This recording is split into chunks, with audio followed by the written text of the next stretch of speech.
Vivian. I found it. The book you lost.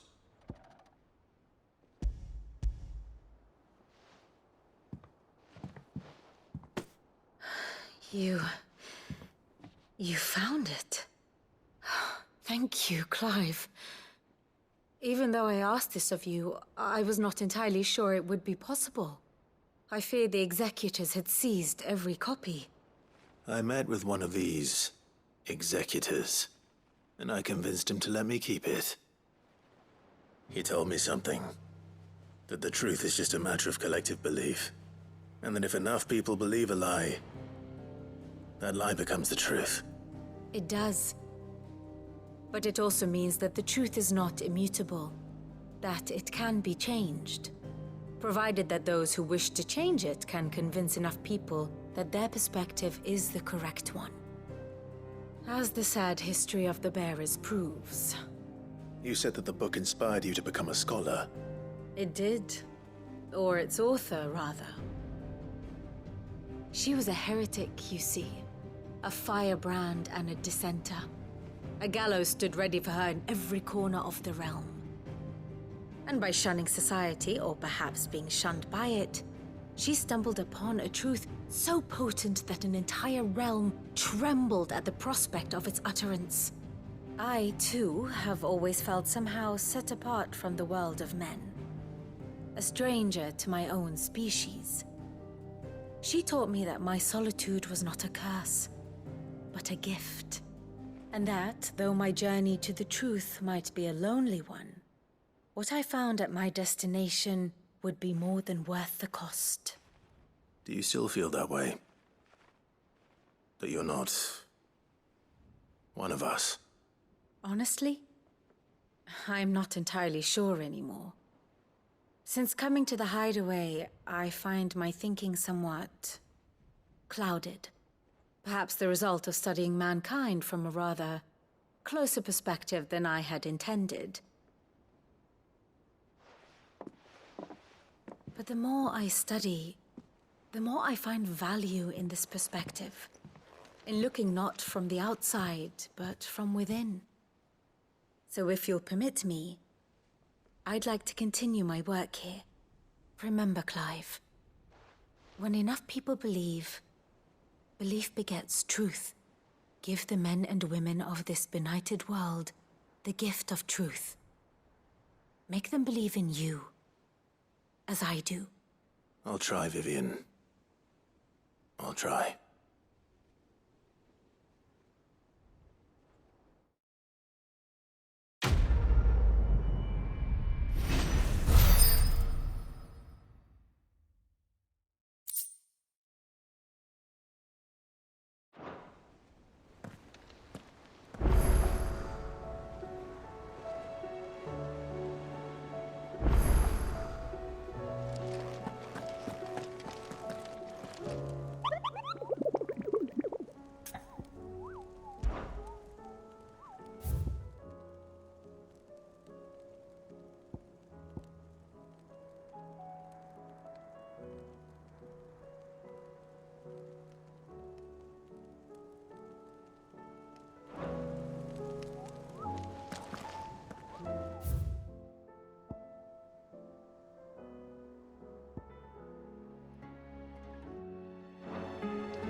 Mid, tell me this is all you need.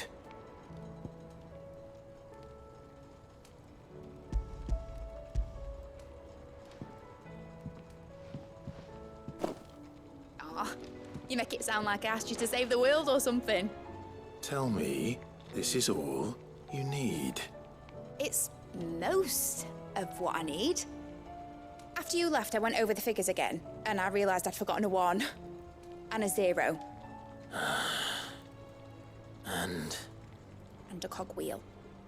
Just a tiny one. Though, that's the problem.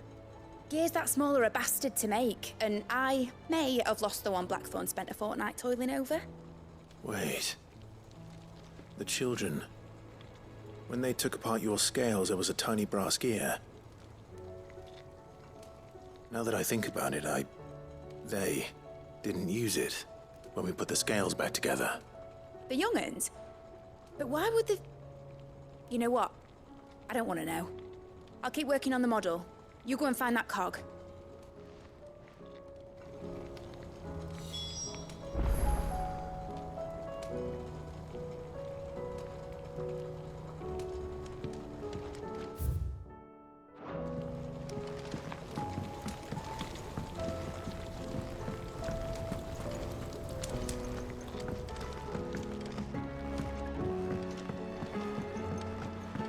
Has Midadol mentioned a new project yet?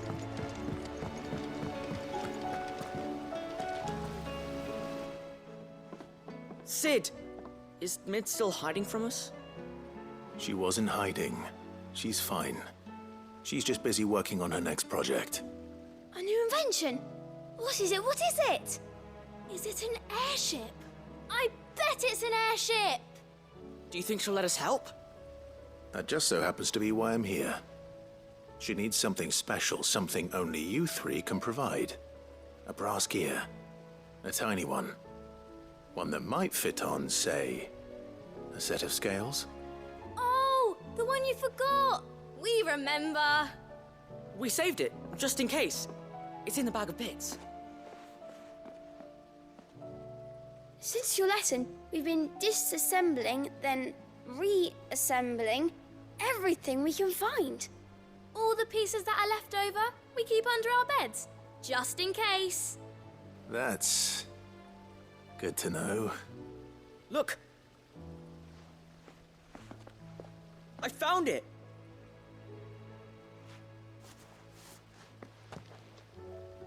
Is that all? Just the gear? We have more parts if Mid needs them. That's all for now. But I'll let Mid know about your hoard. Just in case. Thanks, Sid.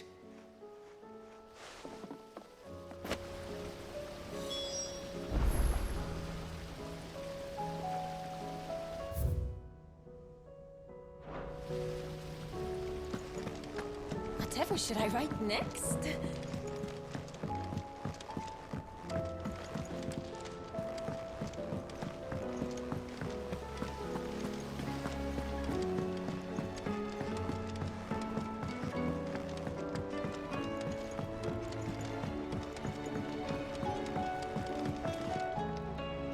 Well, did they have it?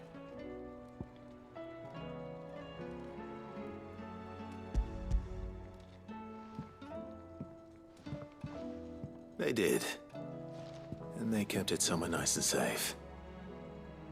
Will it work? Will it work? He's perfect! You're a genius, Clive. What exactly are you going to use it for? Only the most important job of all. The wings aren't going to move on their own. But with the right cog in the right place? Well, you just wait and see.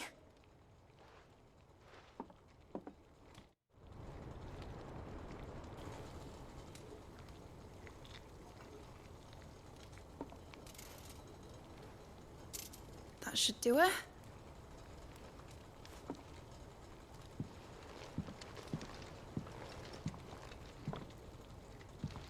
Here goes nothing.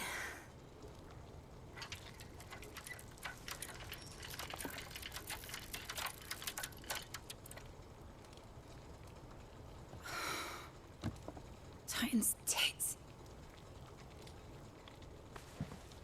It wasn't supposed to fly, was it? Of course it was supposed to fly. Wouldn't be much of an airship if it didn't. Honestly, these bloody engines are driving me mad. I was so sure this would be the day she soared. The Mithril engine was made to make dreams come true. But maybe Maybe this is one dream the world's better off without. Show folk how to take flying. It won't be long till they're raining death down on each other. People will lose their homes. Children, their mums and their dads. Like I lost mine. I'm sorry. So am I, Clive. So am I. Sorry that I have to choose. Do I follow my head, or do I follow my heart?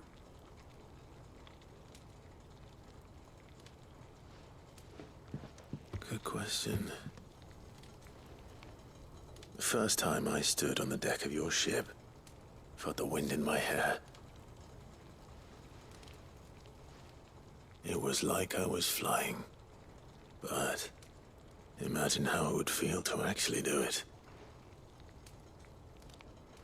My dad always said there were two ways of living life. Chasing a dream or shuffling to your grave. And he were right. Right about a lot of things. Not that I like to admit it. People need dreams to chase. Especially in a world like this.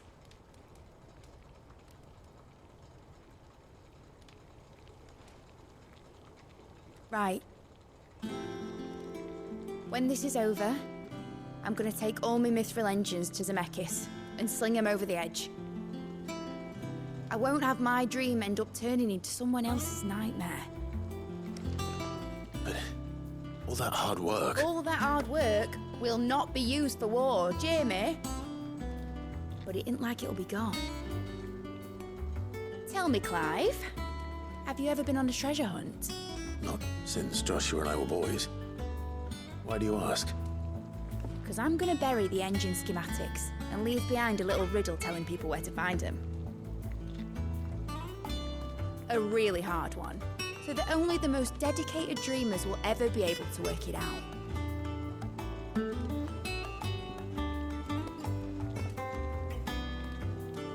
Ooh, I can picture it now. Some daft general squinting at the words with a gormless expression on his mug. Like that one, yeah. Right.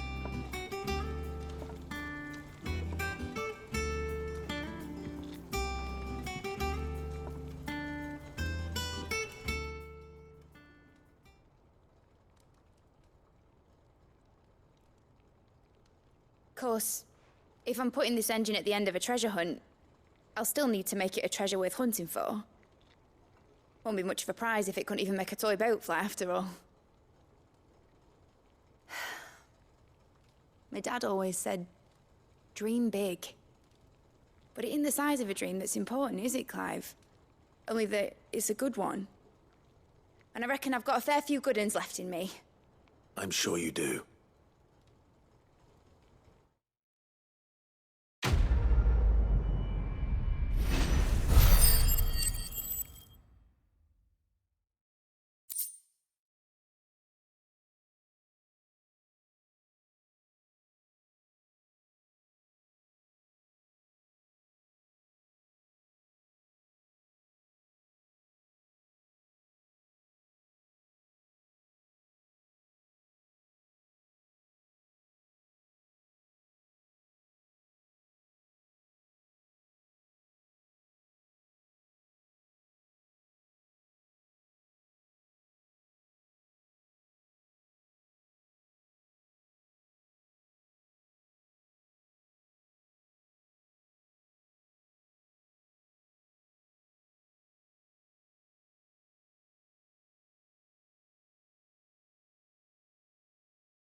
Has Midadol mentioned a new project yet?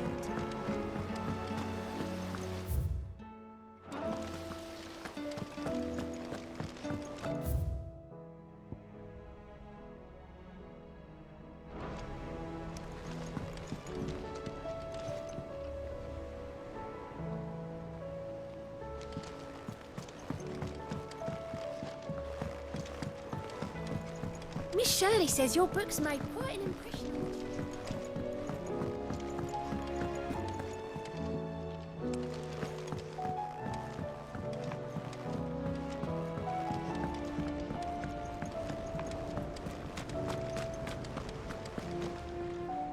I hear that you traveled to Ash, Sid. Did you by any chance recover the names of my fallen friends? I did. Yes.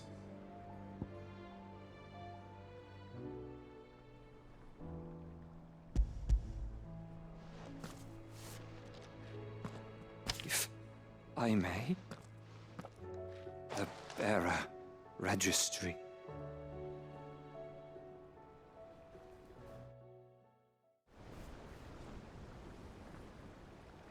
The director was a brutal man. He got no worse than he deserved. The registry was all I found beneath the tree. There was no sign of a body. Or any record of what happened to the children after the orphanage closed. I pray that at least some of them survived. All their names are here. The ones we lost. My friends. My light in those dark times. I can still remember their faces, like it was yesterday. Children who were taken from their bunks in the morning, never to return. No explanation ever offered. They'd be happy to know that you survived, Herman. But why did I make it out alive, when so many others died in that awful place? It's not your fault. And blaming yourself won't bring them back. Honor their memory. See that their names live on. That way, at least. They're never truly gone. Thank you. Sid, I'm going to write a book. An account of the horrors of Badbach, and the spirit of those its custodians sought to crush. All of Valisthea will know of our suffering. And in the name of those I lost, I will not let it happen again. Neither will I. These records would have been buried for all eternity, were it not for you. Thank you.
Say what you will, Lady Karen has seen our shelves haven't gone bare. Yes, but how long will it last?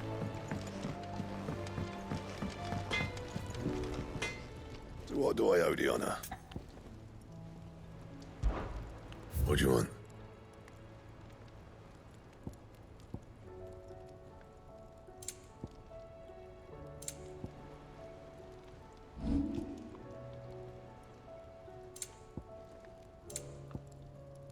That it? Fine.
It's usually me making demands of Hippocrates. I wonder what this is about.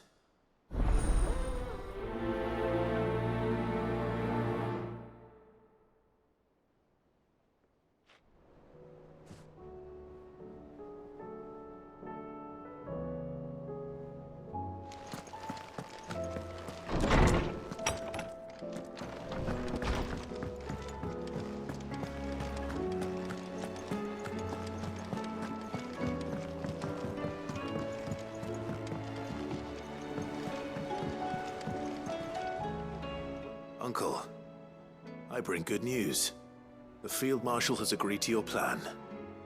Ha! Of course he has. I didn't doubt you for a moment, dear boy.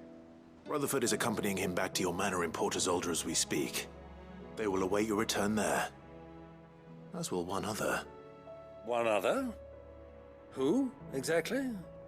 Lord Havel was concerned that even if he could get the realm's armies to agree to an accord, he might not be as successful in convincing those with political power. He asked if I might have a solution, and I suggested a certain Imperial Lord Magistrate turned Liberator. One of your co-conspirators? Master Quinton would probably call me one of his, but yes. Another outlaw, then. Just the thing we need to put these rotten politicos in their places. Good thinking, Clive. I'm glad you approve. The more the merrier, eh? Uncle, assuming Havel and Quinton can solve our problem with the armies, you still haven't mentioned how we might manage the grain shortages. Oh, don't you worry, my boy. The 7 high houses will be seeing to that. They have all agreed to make the most generous of donations. Oh, of course, it did take a little persuasion, but luckily I had some unexpected help. From who? Why, you, my boy.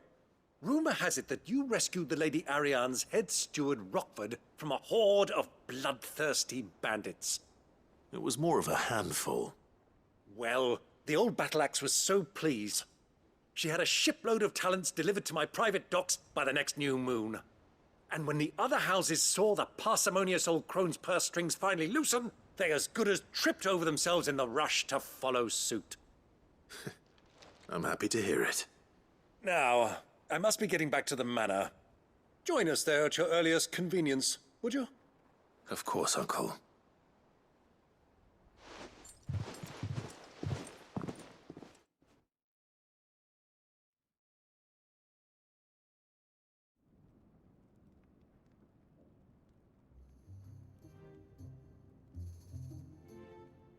And how, pray tell, will we get that grain to the capital if the roads are still overrun with akashic? You'll find another bloody road. I only have so many men, and I'm not about to send them headlong into an ether flood. That is, unless you'd have them turn as well. Well, I'd certainly eat less. Says the man with a belly bigger than a band of curls. My soldiers actually need their rations. Without any food to keep them going, they'll be dead even before you've sent them on your fool's errand. If I may, gentlemen, perhaps I might suggest an alternative approach. Though supply routes are indeed disrupted, there is no shortage of ships. Indeed, they bob away in every bay from here to Randalar, awaiting a safe haven. Allow them to make port and fill their bellies full of grain. And once those who crowd the cities are fed, ferry the displaced back to the countryside to work the fallow fields. But I'm sure that you wish to continue your discussion. Forgive the interruption. Two such firm friends as yourselves need no help from the likes of me. Rutherford spoke fondly of the great bond between you. Us? Friends? I can't stand the man! Clive, I'm beginning to question the quality of the company you keep. And what kind of company were you expecting him to keep? The man's a criminal! Criminal? How dare you?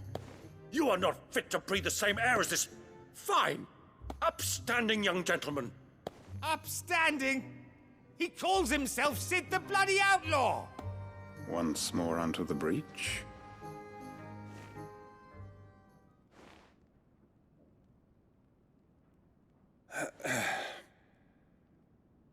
Shall we begin again? What we seek here is not to create a new nation, nor to claim the thrones of those that already exist. We wish simply to bring stability to the realm that mankind might weather the current storm. And to do that, we must convince those in power, the generals, the statesmen, the nobles, that our cause is just. There will be disagreements, yes, and I imagine some resistance, much resistance. But we cannot let that deter us. If we show them the path, show them that we walk it ourselves, then I am confident they will follow. The fate of the world lies in my nephew's hands, but the well-being of her people lies in ours. And we must not squander the chance that Clive has given us. Uncle Byron, Now, with that settled, let's move on to the signing of the Accord. For what great moment in history hasn't been accompanied by a little ceremony?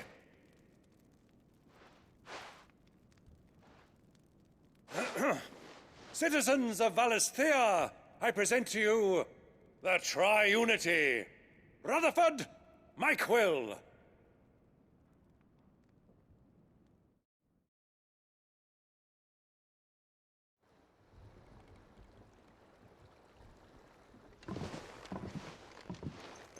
Well, my boy, the stage is set.